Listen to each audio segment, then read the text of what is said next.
Welcome back नाजरीन। Engineer साहब, वफाकी वज़ीर ख़जाना की मुख्तलिफ मुलाकातें जब हुई वर्ल्ड बैंक के वफद के साथ, सिटी बैंक के वफद, IFC के साथ, तो उसमें जब उन्होंने पाकिस्तानी मईशत की पॉजिटिव पिक्चर पेश की तो सबसे जो मेजर जिक्र था वो ज़राअत का था कि उन्होंने कहा कि पाकिस्तान की एग्रीकल्चर सेक्टर फास्ट ग्रोइंग है, अभी 5% की ग्रोथ आई है और मज़ीद ग्रोथ भी उन्होंने कहा एक्सपेक्ट करते हैं। तो इस वाले से आप क्या समझते हैं कि जो निगरान हुकूमत ने SIFC के जरिए और मौजूदा हुकूमत का जो ज़राअत के ऊपर फोकस है और ख़ास तौर पर सूबा पंजाब में अभी किसान कार्ड भी सूबाई हुकूमत जारी करने जा रही है, तो आप क्या समझते हैं कि ज़राई मईशत पाकिस्तान की बैकबोन है, रीढ़ की हड्डी कहा जाता है, तो इससे किस हद तक आप पर उम्मीद हैं कि ज़राई मईशत की तरक्की से मुल्क की मईशत में ओवरऑल एक चेंज आएगी? जैसे कि हमें हमेशा से हमने यही सुना है कि हमारी जो मईशत है वो ज़्यादा ज़राअत पे डिपेंड कर रही थी ना, यानी शुरू से ही हमें एक ज़री मुल्क हमेशा कहा गया, हमें ये नहीं कहा गया कि हम एक सनती मुल्क थे ना। सनती मुल्क हमने कुछ अर्सा बनने की कोशिश की लेकिन वो बदकिस्मती से हम नहीं बन सके, लेकिन ज़री मुल्क हम हमेशा से रहे। लेकिन यहाँ भी प्रॉब्लम थोड़ा सा ये आया कि हमने ज़राअत पे उस तरह तवज्जो नहीं दी जैसे हमारे हमसाया मुल्क ने दी, या जैसे कि हम दूसरी तरफ हम मॉडर्नाइजेशन में की तरफ जाना चाहिए था हमें एग्रीकल्चर में भी, क्योंकि हमारी यील्ड जो दुनिया के मुकाबले में बहुत कम है जी। तो इसी चीज़ को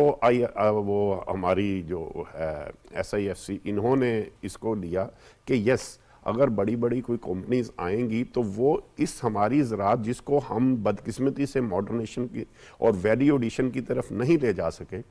जबकि एक वक्त था ज़रूर कि हमारी ज़री यूनिवर्सिटी फैसलाबाद ये एशिया की सबसे अच्छी ज़री यूनिवर्सिटी थी और यहाँ और बहुत अच्छा वो क्या उसे कहते हैं कि इसकी तहकीकात हो रही थी और हम बहुत अच्छे बीज भी पैदा कर रहे थे। लेकिन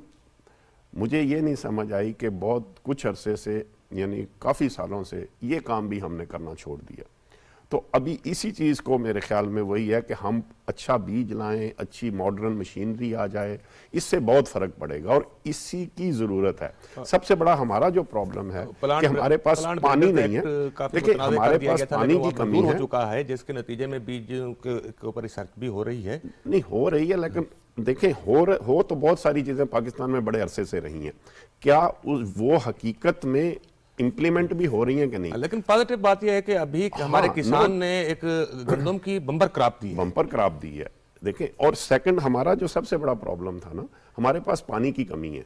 और हम आज भी वही पुराने तरीके से अपने पानी दे रहे हैं, किसान वही इस तरीके से पानी दे रहा है कि हम फ्लड करते हैं और हम उस कमी को पूरा कर सकते हैं कि मॉडर्न तरीके से हम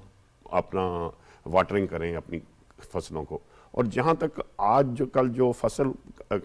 इसकी गंदम की आई हुई है, वीट क्रॉप बम्पर क्रॉप हुई है और अल्हम्दुलिल्लाह हमारे मुल्क में हमारी जो ज़रूरियात है वो पूरी करने के लिए काफ़ी है। लेकिन बदकिस्मती ये हुई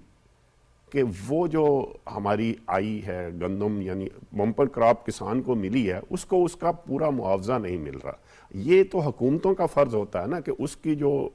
किसान या जैसे उनको उनकी क्रॉप्स का पूरा मुआवजा दिया जाए। इसमें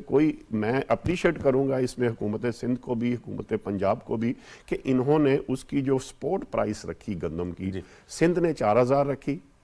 और पंजाब ने 3900 रखी और ये दैट वाज फाइन। लेकिन बदकिस्मती ये हुई कि किसान को तो ये नहीं मिल रही, किसान तो बेचारा 3000 या 3100 में वही गंदम बेचने को मजबूर है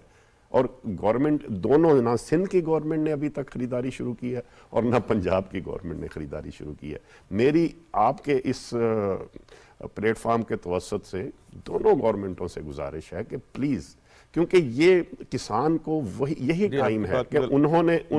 अपना पूरे साल का रिज़्क इकट्ठा किया है। वो देखें, अगर हम वुमेन एम्पावरमेंट की आज बात करते हैं, अगर हम किसानों की एम्पावरमेंट की बात करते हैं, तो वुमेन हमारी जो 70% वुमेन है उनका तो बेचारियों का रोजगार ही ज़राअत के साथ वाबस्ता है।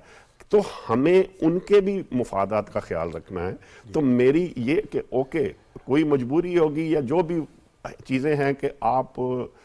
जो भी पॉलिसीज या गलत पॉलिसीज की वजह से आप गंदम ऑलरेडी इंपोर्ट कर चुके हैं और आप गंदम नहीं खरीद सकते, तो लेकिन ये तो आप अश्योर करें ना कि जो स्पोर्ट प्राइस मुकर्रर की गई है, का फर्ज बनता है कि हुकूमत जो स्पोर्ट प्राइस मुकर्रर की है उस पे हुकूमत किसान से अगर गंदम चेंज होती खरीदी है जाए। तो जो इदारे हैं उनका फर्ज Yes. बनता है कि वो बेहतर मैनेजमेंट करते और निगरान हुकूमत को बताते कि हमारी फसल सर पर खड़ी है, आ रही है, तो जितनी जरूरत है उतनी गंदम इंपोर्ट की जाए, ज्यादा इंपोर्ट ना की जाए, अभी सरप्लस है।